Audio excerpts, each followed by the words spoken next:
In the fall of 1987, the local news channel WSB-TV2 of Atlanta, Georgia, was attempting to fill a scheduling gap in their Sunday morning lineup. After a few solicitations by local business owners, they decided to allow the young Reverend Marley Sash to take the available hour block to do a religiously themed show. It premiered October 18th with little promotion. The show was standard religious fare and consisted of the Reverend sitting in a simple chair, reading passages from the Bible to the camera and discussing their interpretation with significance to our modern day-to-day life. The show received a reasonable number of viewers and continued to be shown into early December. It was then the studio began to receive extremely strange complaints from the viewers of Words of Light with the Reverend Marley Sash.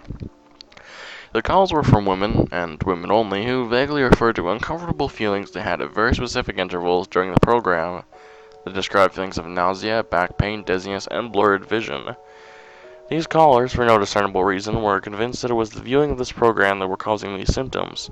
It was later determined that after 3 weeks of complaints that these feelings were happening at roughly 12-minute intervals during the course of the program. The small studio staff checked all recording equipment, both audio and video, and found nothing faulty. When the Reverend was made aware of these incidents, he merely shrugged and stated cryptically that some can't handle the voice of God. The head of the studio, at a loss to explain the cause of these complaints, decided to continue running the program. The small studio. By February, viewership had dropped sharply, and it was decided to pull the plug on the show. The studio head figured it would be more prudent to spend as much time as possible on the news story that had the other two local news networks abuzz, the miscarriage epidemic. Starting sometime in November, the number of healthy pregnant women miscarrying in the Atlanta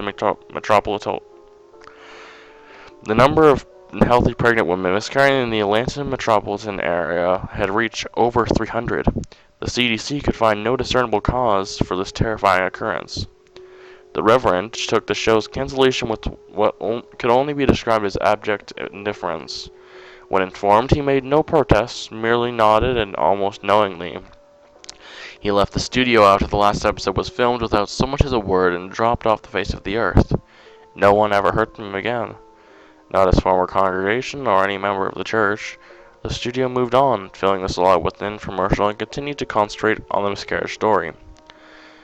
A year and a half later, an intern at the WSB studios discovered the tapes of The Words of Light and began going through them in an attempt to find stock footage for an upcoming piece the station was doing on the impact religion had on the city. The Atlanta incidents, as the miscarriage epidemic became known in medical journals, petered out 3 months after the studio canceled the Reverend Sasha's show and immediately become to fade from the public consciences. As the intern went through the tapes, he accidentally made a disturbing discovery about the footage. While attempting to stop one at 10 minutes 45 seconds, he mistakenly jammed the fast forward button down. While the footage whizzed by, he attempted to prop the button with a screwdriver. Just as he succeeded, the tape stopped at 32 minutes 1 second. The intern actually fell out of his chair. When he looked up, it was frozen on the screen. The image of a badly decomposed, severed head filling up the entire frame. After he collected himself, he moved the film back a few frames, then forward, and realized that his mind was not playing tricks on him. He began going through the rest of the recording and soon discovered that at exactly 12-minute intervals the image would appear on for 1 frame.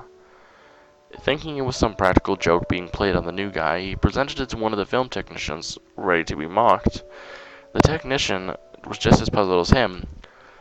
No one had ever touched the footage since the cancellation of the show. After the studio closed for the night, the intern convinced the tech to help him go through all the tapes of The Words of Light. They discovered that every single episode had the same horrifying anomaly. They also realized that as the show progressed, the image had become more disgusting, as maggots began to eat away at the loose flesh and bits of hair and skin seemed to have fallen off exponentially. The tech made it clear to the intern what they were seeing was technically impossible, since the film itself showed absolutely no signs of splicing, and he himself had been at every filming of the show and knew of no time when this image could have been inserted into the frame. All of this was presented to the studio head, who, fearing some kind of backlash over allowing this to get on the air, ordered all the tapes destroyed. He told the intern and the tech that he had no interest in knowing who did it at this point, only that covering their collective asses is all that's important now. He demanded that they mention this to no one. The tech easily moved on, remembering the incident as a darkly funny personal anecdote, but the intern wouldn't let it go. He made copies of as many tapes as he could before they were wiped, and took them to see if he could find anything else in them that might point to who did this or why they would. A week later, he attempted to rope the tech into helping him again, saying that he believed he had discovered something even more disturbing than the images themselves. When the single frames were edited together in chronological order, the head's mouth appeared to be moving as if trying to form words. The tech, fearing for his job, told him to get rid of the copies and did not talk about it again. A week later, police responded to a 911 call made by an elderly woman in one of the Atlanta suburbs at dusk.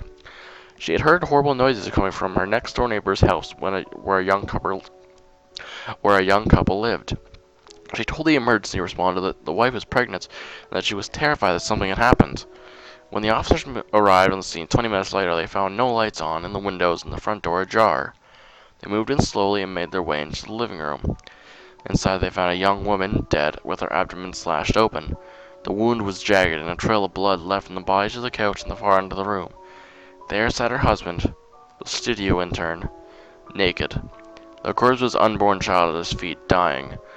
In his hand he held the rusty piece of metal siding he had used to gut his pregnant wife. The television was on and playing an 18-second loop of silent footage of decomposing head mouthing some unintelligible words.